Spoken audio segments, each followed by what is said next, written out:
Hello and welcome to our special series, The Finance Ministers, which starts today on CNBC TV 18, where we put the spotlight on the men and women steering their states through this current period of crisis as they battle the COVID pandemic. The state of Tamil Nadu has emerged from elections with a new DMK government at the helm. Recently sworn in as the Chief Minister, M.K. Stalin has his tasks cut out, with the state featuring among the top 10 in terms of the total COVID caseload as well as active cases. A day after being sworn in, the Chief Minister has announced 4,000 rupees in cash as relief for families who hold ration cards and are affected by COVID. He also said the state will bear expenses for all COVID-related treatments to state government insurance card holders in empaneled private hospitals. The state's healthcare infrastructure is stretched like most parts of the country. Currently, a lockdown is enforced, but hundreds thronging a hospital in Chennai to procure the antiviral drug remdesivir. The state has also asked the central government to increase the supply of drugs like remdesivir and medical oxygen. To tackle the crisis, the new chief minister will rely on a 33-member cabinet. One appointment has stood out, and that is of P. Thiagarajan, the state's finance minister. PTR, as he's better known as, is a global finance sector veteran and alumnus of the MIT Sloan School of Management. He's worked with global financial institutions like Standard Chartered and Lehman Brothers.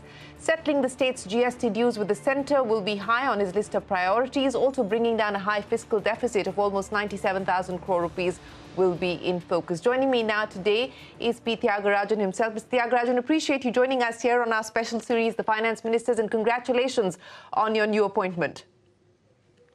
Thank you. Thanks for having me, and thanks for the opportunity.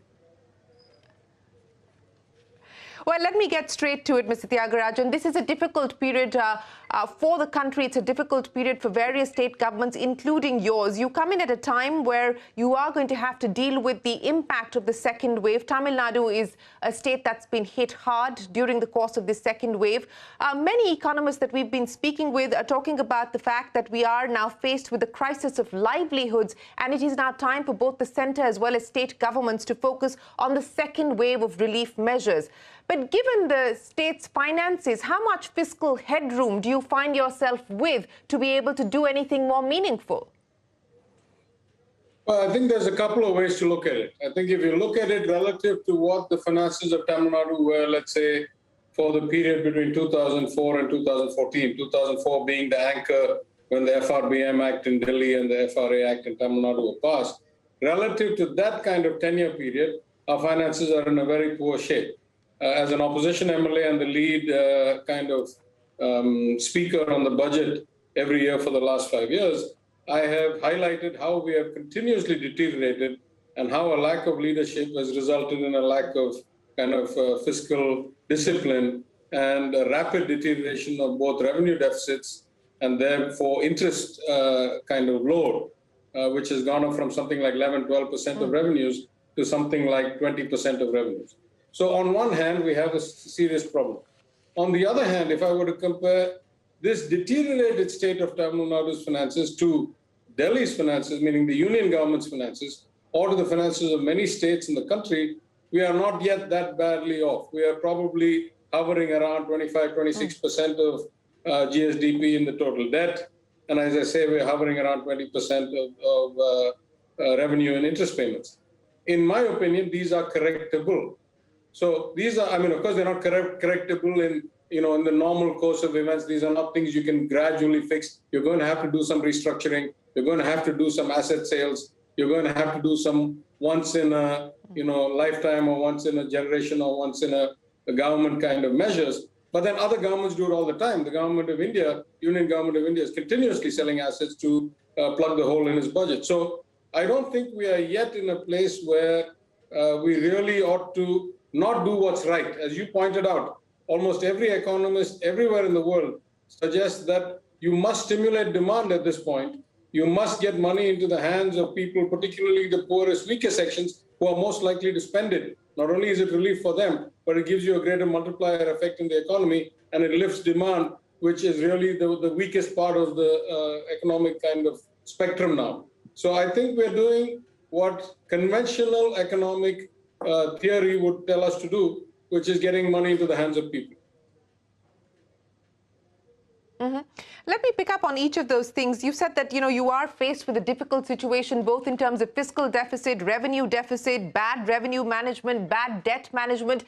These are legacy issues that you have inherited, which you're now going to have to correct. Now, what are those correctable measures that you intend to focus on? If you can list for me the priorities that you intend to focus on.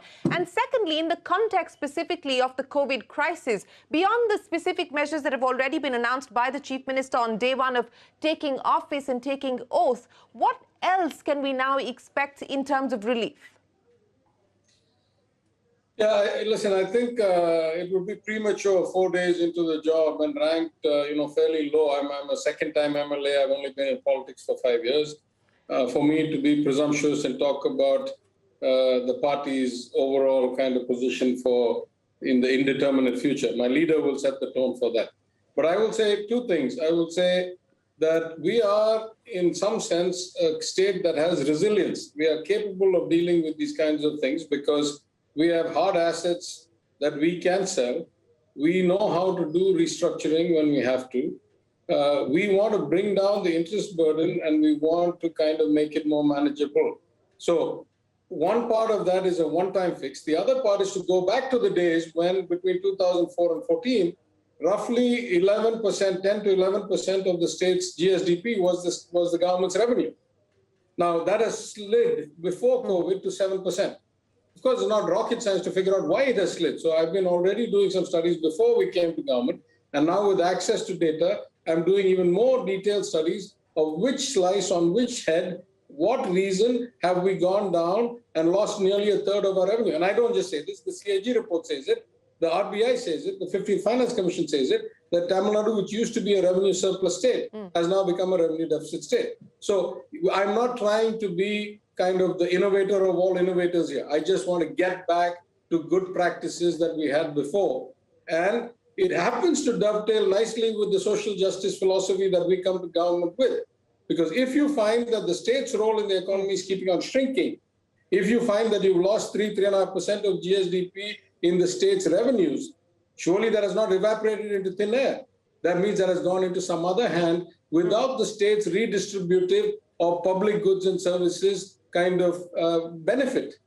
That means we have inherently increased the economic disparity in society. So these all happen to fit particularly well for us. And my leader will tell us exactly how we should go, but I make it very clear that our philosophies are twofold. One, our social justice philosophy, that is a political and a kind of cultural philosophy, has to be implemented in economic terms. Otherwise, there's no use. You can't have one political philosophy and a different economic philosophy. And two, that we will do what everybody says, which is at this point, you must stimulate demand and you must get money into the hands of the poorest, weakest sections of society. Let me address the issue of stimulating demand at this point in time. You've already announced 4,000 rupees as a COVID relief measure. What else can we expect in the near term to stimulate demand, especially in the context of how COVID is impacting not just urban centers, which have already been hit on account of the lockdown, but also the rural economy, and rural distress is picking up in this wave? Yeah, so I think my leader, the Chief Minister, signed 4 economic relief bills on the day of coming. So, of course, there's 2 ways to stimulate demand. One is to actually put cash into the hands of people. The other is to let them keep the cash they have rather than shell it out for things that otherwise come back into the state. So the 2 things, on both sides, one, we have given 2,000 rupees as the first tranche that starts on the 15th, and then the second tranche is going to come in early June. And so there's continuity of payments. And as far as leaving them with more of their money in their hand, he has cut the price of milk down by 3 rupees a litre, which is universal. It's not a rural or urban thing, because much of the milk is bought through the Tamil Nadu milk cooperative called Avin.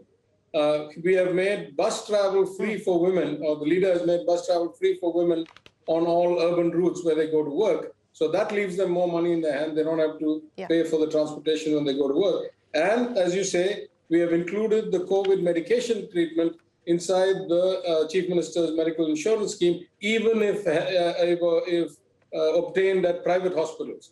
So, both these steps are effectively increasing the spending power of the average citizen, particularly the poorest and weakest, who tend to spend a greater percentage of their income or their assets. Right. How much is all of this going to cost the exchequer? And also, if you could take me through what the state's position now is as far as vaccine procurement is concerned, because the central government, in its affidavit to the Supreme Court, has made its position clear that differential pricing will incentivize the private market, and hence states must continue to pay a higher price than the centre. Now, we don't know which way the Supreme Court will move on this. The matter has been adjourned for later this week. But given that this is now the price, what is it going to cost Tamil Nadu to be able to procure vaccines? What's the plan on that front? Yeah, so maybe I should first stay within the bounds of my role. I am not the procurement officer. I'm not the health minister. I'm not the person who makes these policies. But I can tell you that Tamil Nadu had been managing its own kind of vaccine procurement and drug procurement quite well relative to other states and relative to our needs, till the central government imposed itself and said, we will be the one that will allocate. So we have this dichotomy in the centers kind of functioning. When it comes to remdesivir or antivirals, they say only they will procure and they will allocate to us. They made us cancel our purchase order that we already had in place, or effectively they took it over. On the other hand, when it comes to vaccines, they say, no, you go and buy on your own and you bid against each other and you pay a differential price. So this seems, at least on the surface to most rational people, an inconsistent kind of philosophy of how federalism ought to work. But, the cost of these things is, people sometimes lose scale. So the entire 2,000 rupees per person this month plus next month, or per card of 2 crore cards, is about 8 or 9,000 crore cost. You put in all the other subsidies, we're probably talking about another 8, let's say 5, 6, 8. You talk about getting a vaccine. Let's take the worst case. We pay 300 rupees a vaccine for, 8 crore people. What is that? Another 2,400 crores. So these numbers relative to the size of Tamil Nadu's economy, which is about 20 lakh crores, or should have been last year without COVID, or its budget, which is about 3 lakh crores, is not exactly a huge kind of, insurmountable mountain relative to the fact that, as I say, the government has lost 3.5% of GSDP in revenue, which, as the CAG report points out, or the 15th Finance Commission points out, is roughly 60 to 70,000 crores. So there is 60 to 70,000 crores in mining, in excise, in taxes, in other things that the state is not doing a good job of making sure its revenues are received. If we can receive those, surely I can spend this plus double this and not have a problem either liquidity-wise or debt levels-wise or interest coupon-wise. Yes, you're saying that you will find the money to be able to go in for vaccine procurement, but you're also pointing out the inconsistencies in the manner in which the central government is centralizing the allocation and procurement of drugs like remdesivir versus vaccines that are in use for COVID-19. Let me talk about something that you've mentioned a few times since we started this conversation: asset sales, and that seems to be the focus of the central government, and perhaps it's likely to be one of the key priority areas for you as well. Is it going to be one of the big revenue mobilizing themes? No. Unlike the central government, I'm not, the Tamil Nadu, most states have not been in the business of asset sales historically. And certainly I'm not looking to make it a way of life. I'm just saying we have reached a point where the debt to GDP ratio, and much more worrying to me than the debt to GDP ratio, is the interest to revenue ratio. I mean, just think about that. If you have gone in 7 or 8 years from 11 paisa of every rupee of revenue, it goes to interest, to 20 paisa of every rupee of revenue goes to interest, particularly when your non-discretionary costs of salaries, pensions, and non-wage operations and maintenance already suck up something like 70-75% of your revenue. Even in the best of times, they were 60-65. Now you got the problem that the denominator, which is the total revenue as a percentage of GDP and as absolute number, keeps declining, and the interest cost keeps increasing. So you're stuck in this vice-like debt problem. So this we got to fix. I'm much more worried about the interest payment than I am about the debt itself. We're, as I say, a big state with a lot of assets. We have probably among the highest English-speaking, globally focused, educated workforce. The gross enrollment ratio for higher education in Tamil Nadu is by far the number one in India. It's at about 48% compared to the Indian average of about 23, 24%. And the next state behind us, which I think is Kerala, at some 30-something percent. So we have a fundamental structure which will make us much more resilient. But it is the short-term problem I have that every rupee we earn, even were I to bring the denominator back to 10% of GSDP, we will still not get back to the 10, 11% of revenues that was going to interest payments. So to bring that down, it will be a one-time thing. I don't think it's something that we're going to get into the habit of. We have reached a point where we need to restructure our debt because we need to reduce the interest burden. And we are looking to do things that we have not done before because we are not in a situation that we've been in before. This is a once in a lifetime or certainly once in a century, kind of pandemic. The last time was the Spanish flu in the 1918, 1920 period. So we have to think out of the box.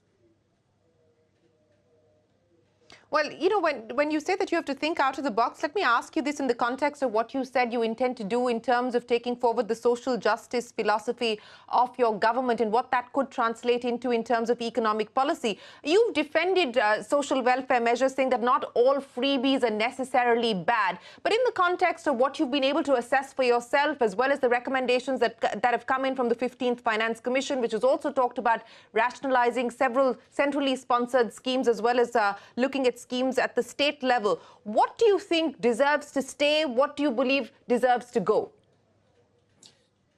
Look, first of all, I think the word freebies is a misnomer. I mean, it's a poorly designed and ill-fitting word. I mean, we give free food, or we give cost-free food to children at schools for lunch. Is that a freebie? The central government alleges that it gives cost-free gas cylinders to people. Is that not an equivalent freebie? So, you know, when the 15th Finance Commission was here, I presented on behalf of the DMK, Mr. N.K. Singh and team. And at that time, Mr. Somnathan, who's now the Finance Secretary, was the Sherpa for that committee. And I asked them, how do you decide what is a freebie? You know, one man's freebie is another man's essential social spending. So the notion freebie itself, I think, is slightly wrong. And the hypocrisy of saying, when you do it, it's a freebie. When I do it, it's great kind of, public service, I think is rampant in the central government's approach in these things. But I'll go to the second issue. The issue over here, I don't think is, radical notion.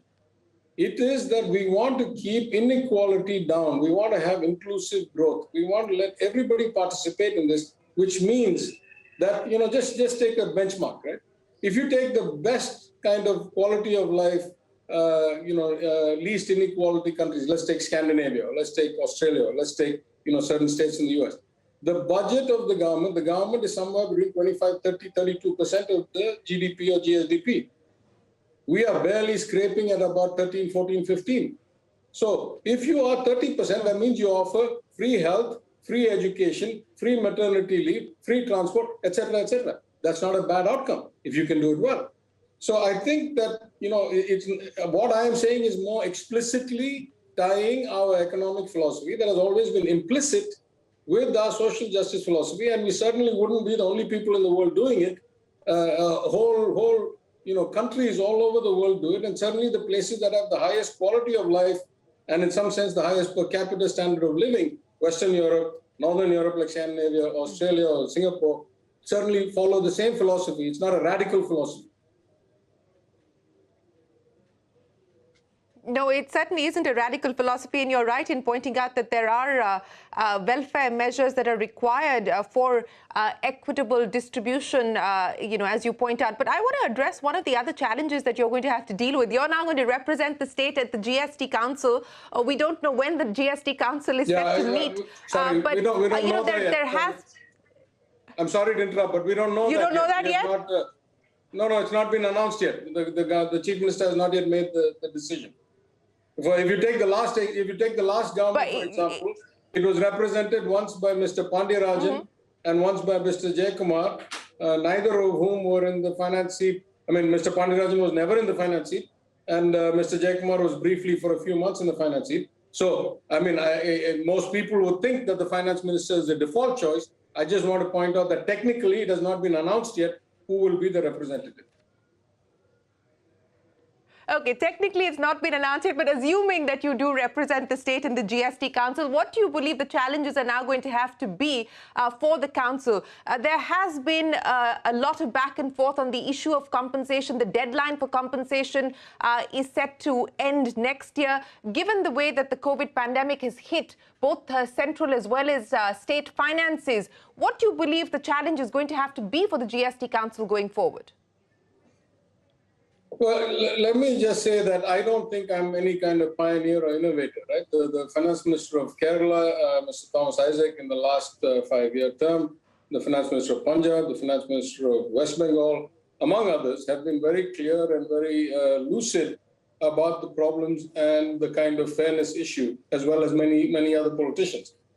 I would go one step further and say that GST in its inherent design is not, in my mind, anywhere near long-term stable.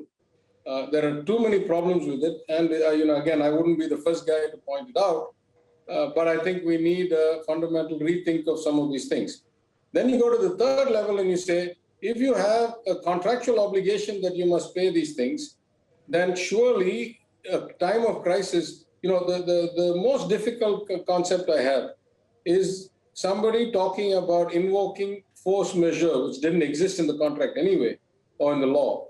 But force majeure is in a private relationship where you say, because the world doesn't exist in the old format anymore, because it's a flood or a tsunami or an earthquake, I don't have to keep my monthly payments between my insurance provider and the car or something, or I don't have to go through and pay you for food that I'm not buying. It is beyond any logic to use the notion of force majeure in a central or union government to state government relationship. It is precisely during a crisis that we need the funds, right? So your constitution is written in a way that all direct taxation, and with the advent of GST, the bulk of indirect taxation powers lie effectively with the Union Government of India. When you have that as the basis, I think it is actually showing a lack of compassion and a lack of consideration for you to now, try to invoke clauses that don't exist, right? And again, I don't want to go too far on this point, but with a man like Mr. Somnathan, who's sitting as finance secretary, surely he knows from his global experience that rating agencies can be talked to. You can explain to them. You can go through and show how it's in the long-term interest to do the right thing. So this maniacal focus on keeping some arbitrary number when you already have 3 years of central government budgets where tens of thousands of crores of debt were hidden in the Food Corporation of India and this and that and whatnot, which have now, and the National Small Savings say, that has been brought back onto the balance sheet to make it look like COVID relief in the 2021 fiscal year, then surely, you in finance, you can make anything look like anything. And you can sell almost anything if it's a proper risk and return story to the rating agencies and to the markets. I don't think the government, the union government, should be taking these kinds of relationship costs with the states for this little money, relatively speaking, this little money, a few thousand or a few 10,000 crores out of, GDP that's, I don't know, $3 trillion, right? So somewhere I think the scale issue relative to the relationship value. I mean, in finance, only 2-3 things matter in finance, right? I spent a long career in finance. One is risk, the other is return, the third is relationships, the relationship of trust.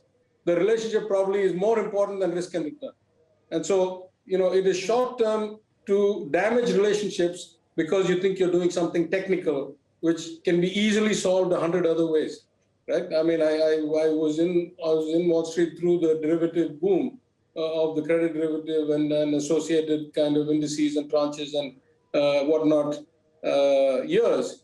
You can make anything look like anything. It's not very complicated. Well, perhaps some of the problems that we're faced with is because we previously made anything look like anything. But let me address once again the short-term issue.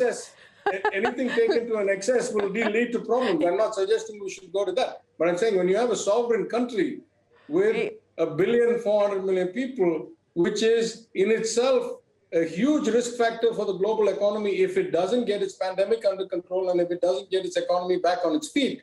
Surely the rating agencies and the other kind of major countries and economic powers of the world understand that and kind of realize what the relative cost benefit is to them, let alone to you. Since you talked about risk factors, one of the big risk factors that global investors are looking at this point in time, and of course domestic investors as well, is how quickly we're going to be able to get out of the current state of play in terms of lockdowns. Now, while there is no national lockdown, we're virtually in a mini lockdown because state after state has imposed its own restrictions, including a state like Tamil Nadu.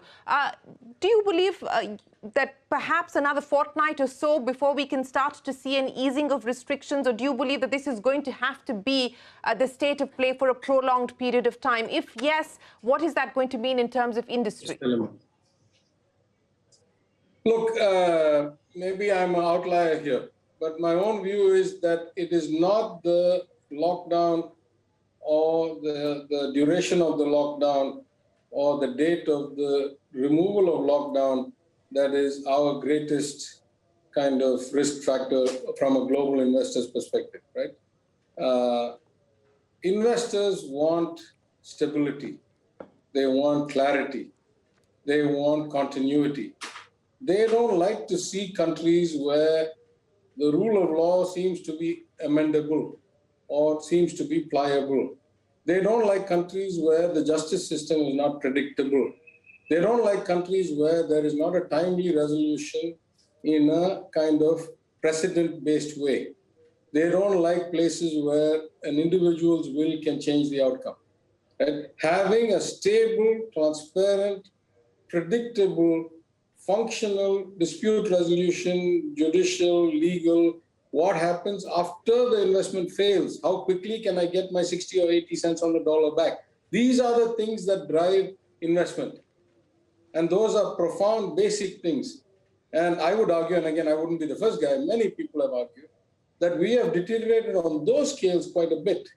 So yes, in pure numbers, our global investments and FBI and FI and all look better than I would have expected, or better than they did a little while ago. But you must remember that the world is in a liquidity glut. If we are up 10 or 15% in FBI, FI, the rest of the world is up 30, 40, 50%. The global central banks, at least the OECD central banks, still have somewhere around $5 trillion or $5+ trillion of excess liquidity in the global markets than existed in 2007 before the crisis. So we lose track of some of these things and we go on like surface stuff. And I think there are more profound things at play. And long-term investors are sophisticated, right? They have been many places. If you're happy to take hot money, of course it comes and goes. But then you got the risk. It came yesterday, it'll go tomorrow.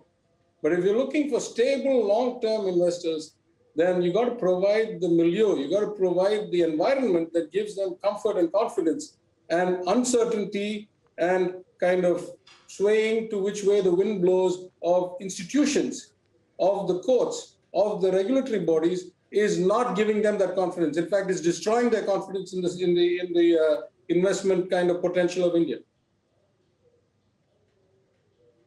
Let me end then by asking you, since we're talking about stability, continuity and clarity being the pillars that global investors will seek, in the context of what the centre has announced with very large number of PLI schemes across 13 different sectors, etc., what will your government focus on to draw in investment, both from domestic as well as foreign investors? Look, I think, again, I don't want to get into specifics. It's not my role. I'm only a few days into the job. The leader sets the direction and we execute. But I will say that relative to most parts of India, we have 2 or 3 major strengths in Tamil Nadu. The first, as I said, is an English-speaking educated workforce. The second is a very, very empowered and very affluent Tamil diaspora. We're going to announce in the near future a big fundraising effort to help with vaccines and drugs and so forth. And you'll see it will be phenomenal kind of levels of contribution. I would say also that at least in the current circumstances, as I pointed out to somebody earlier, we have, Tamils with the kind of the love for Tamils is sitting in the right places in India today. The finance minister is a Tamil, the finance secretary is a Tamil. The RBI governor is a Tamil Nadu cadre officer, of course, now past the IAS, but spent 30, 40 years and is a fluent Tamil speaker. So I think, relative to other parts of India, we are still going to be relatively well off. I don't think it's appropriate today, and given my, lack of seniority, I'm 5 years into politics. My leader's been doing it for 40 or 50 years. He sets the direction and we execute what he says. Well, Mr. Thiagarajan, we wish you the very best of luck. You do have a daunting task ahead. If you appreciate you joining us here on CNBC TV 18 as you take charge of the finance portfolio and set the priorities on bringing the state back in terms of revenue as well as fiscal discipline. Appreciate you joining us here on the Finance Ministers on CNBC TV 18. Thank you. Thanks for having me.